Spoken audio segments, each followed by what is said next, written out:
Welcome, everybody, to a special edition of All In with Art Stapleton, a New York Giants podcast brought to you by NorthJersey.com and The Record. I'm your host, Art Stapleton. We are coming to you from the Fieldhouse at 1925 Giants Drive. John Harbaugh's introductory press conference as the 21st head coach in the 101-year history of the New York Giants has just completed. We got a lot to talk about, a lot of impressions here. Harbaugh's first time to be in this building as the head coach, and my one-on-one, I caught up with John Harbaugh, so fired off a couple questions for you, NorthJersey.com and the All In audience. So let's go from the top. We had Joe Shane, general manager, introduce John Harbaugh here, and what I can say is I've been to several of these for the Giants, and that comes from the down decade plus of what they've dealt with. And I've seen the introductory press conference for Ben McAdoo. Fortunately for John Harbaugh, the suit fit. That was inside in the auditorium. Then we had Pat Shurmur inside in the auditorium. We had Joe Judge out at MetLife Stadium, which was right before COVID hit. And then we, of course, had Brian Daboll in the Fieldhouse here. So we're going on coach number 5, 7 total head coaches, including the 2 interims, Steve Spagnuolo and Mike Kafka. And this just feels different. As I've written on NorthJersey.com and in the print editions of the Bergen Record and on All In, as I've said, when John Harbaugh walks in the room, everybody sits up a little bit more, you straighten up, you clear your mind, you clear your head, and you get ready for the head coach that doesn't need to convince you who he is. And you'll hear part of that in my one-on-one with John Harbaugh, comparing when 18 years ago he became the head coach of the Baltimore Ravens. He was an unknown on Andy Reid's staff in Philadelphia. The Eagles' defensive backs coach and special teams coordinator. And all of a sudden, the Baltimore Ravens were going outside the box to hire a guy named John Harbaugh. And we'll get into a whole bunch of stuff. I talked to some players. Tyrone Tracy came back up from Miami. Again, congratulations to Tyrone Tracy. He and his fiance, now Zoe, are engaged. And it just speaks to John Harbaugh and what he represents here. Tracy said he cut short his engagement honeymoon, so to speak, down in Miami. Got on a plane. He said Jameis Winston reached out to some players and said, hey, if you can get here, you should get here. And there was probably a group of around 10 to 15 players that were here. What you need to remember is that the players, they don't know when the press conference is going to be. So there are a lot of players who are away on vacation. I know Jackson Dart over the weekend was in Utah, so it's hard to get back. But for the most part, it was good representation here. Saw some offensive linemen here. I know John Michael Schmitz was here. Saw John Runyon, Marcus Bowe. I think from the most part, the Giants here, when you look at who was in the audience, one of the funny moments, I think, was when John Harbaugh left some of the one-on-ones that he was doing in the Fieldhouse and walking back over to WFAN, and that's where the Evan and Tiki show, Evan Roberts, Tiki Barber, and Sean Marash are doing their show here live today. And Harbaugh just kind of joked around, and he goes, we even got celebrities here. Yes, Kate Mara was also here today, and at some point, we'll see if we can get Kate on All In. You guys deserve an actress on here to talk about growing up Giants. But in all sincerity, it was a full house here. I'd say at least 300 people, maybe more in the back end of the field house here. And we're going to get into all of it. But before we go to there, let's go to my one-on-one with John Harbaugh. And we didn't have much time, but we did whatever we could. And we were all in. Obviously, we're here with the new head coach of the New York Football Giants, John Harbaugh. When did it first sink in for you that you were the new head coach of the New York Giants? Oh, man, that's a great question, Art. I do. I'd have to say it's still sinking in, honestly. It hasn't, probably fully sink in whenever all this is done And you take the suit coat off and you get back. You sit down at your desk and you put the tape on, or you put the depth chart up there. You start looking at free agents and you get to work. Talking to coaches about coming. I think that's when it really sank in. So did your film work match up to the film work of your father, Yeah. Jack? Oh yeah, we lined up really well. When he's telling you about this and you're going through the process or trying to go through the process, do you kind of go back to when you were younger and he's giving you advice about when you were taking the Ravens job? We've had, I would say so. We've had these conversations every day really about football. I mean, he watches our tape and he studies us, and Jim the same way. So it's just been an ongoing blessing to have him. But I think back to the first day in Baltimore when we got hired. It was that surprise hire. Who is this guy? Yeah, sure. Probably would have been cool to mention that. I didn't think about that. But who is this guy? And now it's a little different, which is really, really interesting and neat, and I'm just grateful.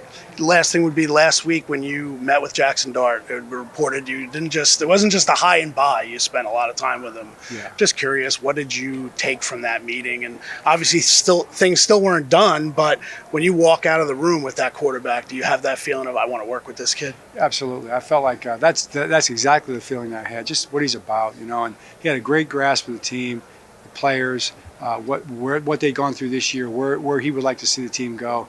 I mean, kind of a visionary guy, 22 years old, yet he had just sort of a vision for, what he wants to build as a quarterback. It was very impressive.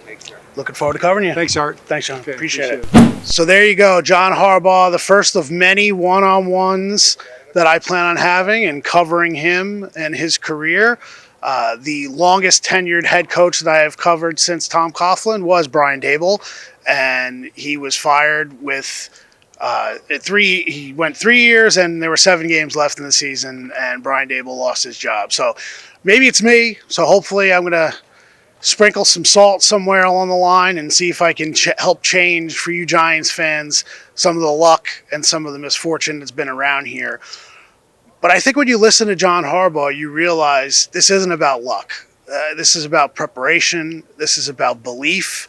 I said to Tyrone Tracy the idea of, out of all the coaches that you have, why is this different? And he said, because when you watch someone, and he said that Harbaugh talked in his press conference about turning on the tape. Don't show me a roster, show me the tape. And Tracy said, we always think that as players, that's how you want to be judged. You don't want to be judged about what's on paper. You want to be judged on what's on tape. And he said, for John Harbaugh, that's how his players will judge him. This isn't about sliding a resume across the table when he gets in his first team meeting. This is about, we know John Harbaugh. We know who this guy is. No one is asking, who's this guy? As Harbaugh said, in terms of being hired as the head coach of the New York Giants. And I think that goes a long way in terms of bringing credibility, accountability. There isn't a player that will walk into this building for their first chance to be together when the offseason program starts that wonders who is John Harbaugh. And I think that's part of why he's here. I think, as much as Ben McAdoo and Pat Shurmur and Joe Judge and Brian Daboll came here with different credentials and what they brought to the table, they had to win over their players. You had to win over the locker room. John Harbaugh's already won. He's won 180 games in the regular season. That's more than Tom Coughlin, Bill Parcells, Tony Dungy, Mike Shanahan, Mike Holmgren, Bill Cowher. Think about that. That is the credibility. That is what comes here when you look at John Harbaugh and what he brings to the table for the Giants. So we had Joe Shane, obviously, introducing John Harbaugh today. You saw that. We got to speak to Chris Mara off the podium, and Chris talking about his interactions with John Harbaugh. He had never met him before. Now, John Mara was the one who had a relationship with John Harbaugh because of their time together on the league's competition committee. Now, obviously, John Mara and Steve Tisch were both here today. Neither spoke to the media. Chris represented ownership here. And I don't think there's any issue with that in terms of it's just the way it is. I mean, we all know that John Mara is fighting cancer and he's got a battle. And I've said all along, if anyone, I don't wish that on anyone to go through what John Mara is going through right now. But the fact of the matter is, John Mara was a closer in this situation. From everything I understand from what John Harbaugh said, I know there were some tense moments Friday and Saturday, but that was part of the contract negotiations. The all-in audience, everyone who's read me on NorthJersey.com and in the print editions of the Bergen Record knows. When I got that text message at 2 o'clock in the morning, Wednesday into Thursday, and I was told that John Harbaugh was the head coach, I'll go back to my high school days. It was essentially a verbal commitment. He basically verbally committed. Signing day wasn't until Saturday. They still had an opportunity. Other teams in the league had an opportunity to poach him. There still were opportunities that, hey, look, if the lawyers can't get this to work in the contract situation and what we're going to get as far as power structure, where things were, it was never about Joe Shane. It was never about other people. It was about positions, the positions of power, the structure, who reports to who. And I think that was very important to John Harbaugh. And once you agree to that verbally, it's not as easy as you would think to now have your lawyers and the team's representation basically sending back and forth a legal document of over 45 pages, from what I understand, that every single line has to be approved by both sides. And if a change is made, it's not that it goes back to zero, but it basically now all of a sudden has to get reapproved as things go on. So yes, were there tense moments, as with any negotiations? But make no mistake, John Mara and Steve Tisch were ready, willing and able to do whatever it took to get John Harbaugh here. That speaks volumes about the 5-year, $100 million contract, give or take a dollar here or there. And that's why he's here. And there was no point in this entire process that John Harbaugh thought of himself as the head coach of any other team but the New York Giants. Was it a process before he finally was convinced that this thing was done and that he was the coach? Sure. But that uncertainty comes from both sides not knowing. If you've ever been a part of a negotiation, and I'll be honest with you, I've never been a part of a negotiation for a job that's going to pay me $100 million. But you have to know that your side and their side, until they become our sides and one team, are always going to have contingency plans. There's a reason why Brian Harlan, the representation for John Harbaugh, was keeping an open mind. If teams had called in, he was going to say, look, nothing's done. Nothing's on paper yet. We have not signed. They're not seeking another opportunity. That idea that the Giants were going to lose John Harbaugh, that really wasn't reality. Did on Tuesday, when Mike Tomlin was fired in Pittsburgh, or when they parted ways, did the Giants reach out to Pittsburgh, to Tomlin, and find out what are his plans? Sure. John Harbaugh had not even come to New Jersey yet. Steve Tisch's plane didn't leave Teterboro and go down to Baltimore and bring John Harbaugh here. So they checked. All signs point to Tomlin joining the media if he's going to do anything, and he's not going to be on the sideline for next year. And that's how that panned out. So that's kind of the background. Some things that Harbaugh talked about I think are interesting is that obviously Jackson Dart touched on that on our one-on-one. From the interviews, I think that you'll appreciate is I got to talk to Jack Harbaugh, and that's John and Jim's father. And he talked about, John mentioned in the press conference the idea that Jack Harbaugh went to work. As soon as John Harbaugh was fired in Baltimore, that Jack Harbaugh, his dad, wanted to know who you're looking at. And he knew one of the teams that were involved with the New York Giants. As John Harbaugh said, the New York Football Giants. And Jack Harbaugh is a historian of this game. I mean, you can see it by listening to John and Jim, and everything that they do in football comes with that historical perspective of where they're at. So I talked to Jack, and I said, what was this all about? Breaking down film about the Giants. And Jack said, look, I didn't have access to the Giants film library for this season. He said, so I went with what I know.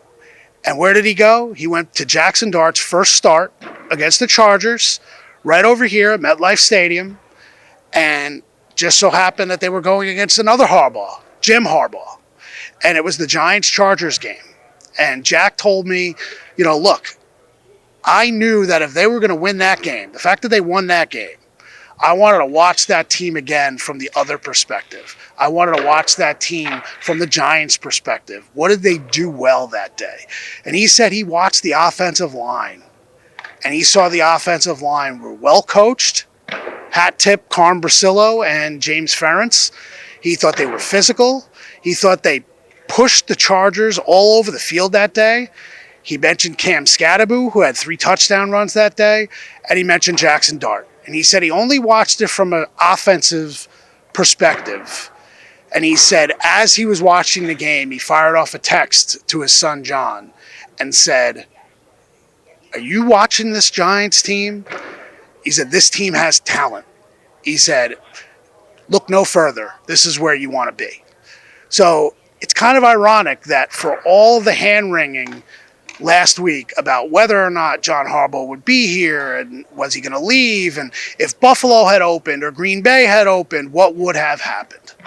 The sense I get is that as soon as John Harbaugh left Baltimore, there was one team at the top of his list, and it was the New York Giants. Now, you can believe what you want to believe.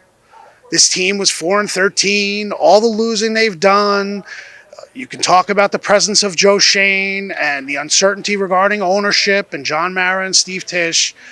I can tell you that from a Harbaugh perspective, the family wanted John here. And this is exactly where John wanted to be. Now, would it have worked out? There's a lot to take care of, and that's kind of what happened with the process. So let's move on to what John Harbaugh is going to do next. Now, he said, putting together his coaching staff, they've already brought some coaches from Baltimore. He believes that they will join him here. Now, position coaches, you do not have to worry about the Rooney Rule for minority candidates. So until that gets finalized, but Harbaugh said, yes, there will be coaches that follow him from Baltimore. And that's not talking about Todd Monken. That's not talking about anybody else. But little birdie told me, his name's Jack Harbaugh, told me that after he watched that Chargers game, he said he told John, you know what, if you could bring that offensive coach here, that offensive line coach, you might want to think about that. So for everyone who wants Carm Brasillo back, present company included, at least the father of John Harbaugh, the consigliere, so to speak, put in a good word for Carm Brasillo and James Ferentz to come back. Now, James Ferentz could get an offensive line position coach and not be an assistant this year. But we'll see if that actually takes place. On the defensive side of the ball, I've told you that I think Harbaugh wants someone from the back end. Now, we heard that when we talked to Brian Wacker of the Baltimore Sun a couple weeks ago. They had him on All In, and he talked about how, from a coordinator perspective, having a guy up front on defense is not necessarily what John Harbaugh likes. John Harbaugh wants to have someone on the back end that can give an experience of the entire vision of the defense. So that's why Jim Leonard, who's still alive in the playoffs, so he can't be interviewed by the Giants yet for the defensive coordinator's position. One to watch there is Vance Joseph, because if the defensive coordinator in Denver, Vance Joseph, gets the head job in Arizona, then I think you're competing with Denver and Sean Payton for Jim Leonard. And I think the Giants would like Jim Leonard. Denard Wilson, I believe it would be another candidate for the Giants and the defensive coordinator job. You also had the pass game coordinator in Minnesota. He's an opportunity. He's a possibility. He's likely going to be interviewed. He's also interviewed with the Jets and the Cowboys. So we'll see if that ends up happening. And I think at this point for the Giants, they move forward. I talked to Joe Shane. here's one thing. I'm not sure the Giants are going to push to be at the Senior Bowl. I think there is a lot to get done here in this building. I think John Harbaugh wants to be here in East Rutherford. This is the home base now. This is where he wants to be. I think there's a lot to do with this roster, and I don't necessarily know that they need to go to the Senior Bowl. Now, plans could change. I think the Giants will have a bevy of scouts there, but I'm not sure that the leadership at the top of personnel and football in John Harbaugh and Joe Schoen will be in Mobile. We'll see how that happens. That's a change for the Giants, especially over the last several regimes. Mobile has been a big spot, but I think you're also talking about a coach who does not need to go to Mobile to search for coaches to be on his staff. This is a head coach with experience that people have been calling. I'm told that John Harbaugh has been texting with coaches throughout the league over the last couple days. And it's the idea of, what does it take to come with you? We want to come with you at New York. And I think that's a big difference for this team, this franchise. And they deserve it. They deserve it. The history of this franchise deserves it. As John Harbaugh said, this is the New York Football Giants. And they've lost their way, admittedly. There's a reason why ownership had no problem changing a structure that's been in place since George Young got here as general manager in 1979. There's a reason why the 4 Lombardi trophies that are on display in the lobby and on banners here in the field house, there's a reason why that's not necessarily something that people mention about this team. Now, I'll leave you with this.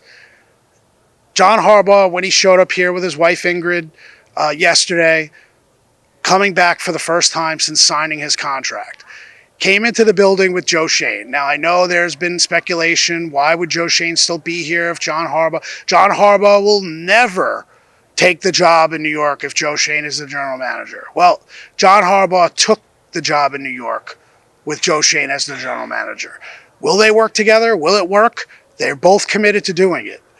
But what I thought was great about that video for John Harbaugh and Joe Schoen, and I've said this and I wrote this in a column, the Giants are not chasing ghosts anymore. They're not chasing 86 and 90 and 07 and 11.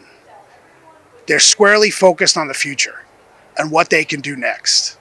And when John Harbaugh walked in that lobby, he didn't even turn to his left to acknowledge the 4 Lombardi trophies that are sitting in that case, collecting dust, so to speak, considering what's happened over the last decade plus.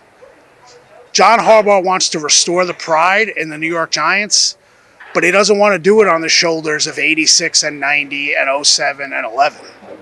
He wants to do it on the shoulders of Jackson Dart and Abdul Carter and Brian Burns and Cam Scatterbo and Malik Neighbors, who Harbaugh did say he talked to him on the phone. Neighbors is out rehabbing in California. Said he can't wait to work with Malik Neighbors. Said throughout the process, Malik Neighbors, the draft process, they watched him, but it was almost like, let's watch him as if we're going to have to face him, because they knew there was no way that the Baltimore Ravens would be able to draft Malik Neighbors.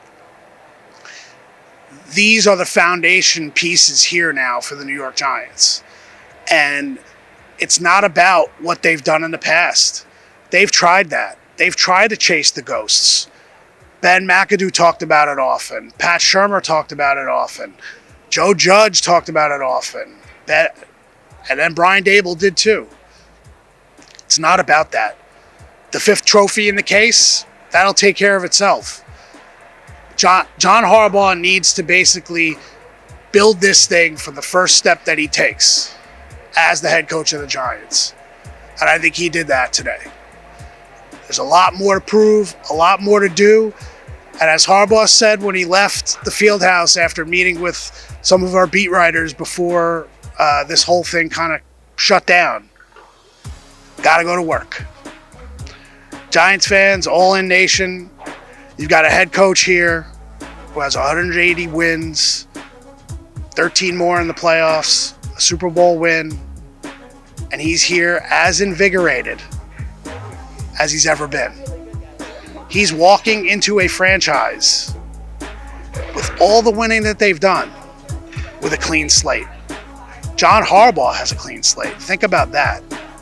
John Harbaugh has learned through 18 years so much winning and some losing and some downtime too of where he wants to go. He's now been given the keys to the kingdom. John Harbaugh's here. He's the head coach of the Giants. Let that sink in and get ready for the ride. We appreciate you being all in, and we are all in as well. For Paul Wood, I'm Art Stapleton. Thanks for watching. Thanks for listening. And we'll catch you soon as Harbaugh continues to build his staff and goes into year one of the New York Giants.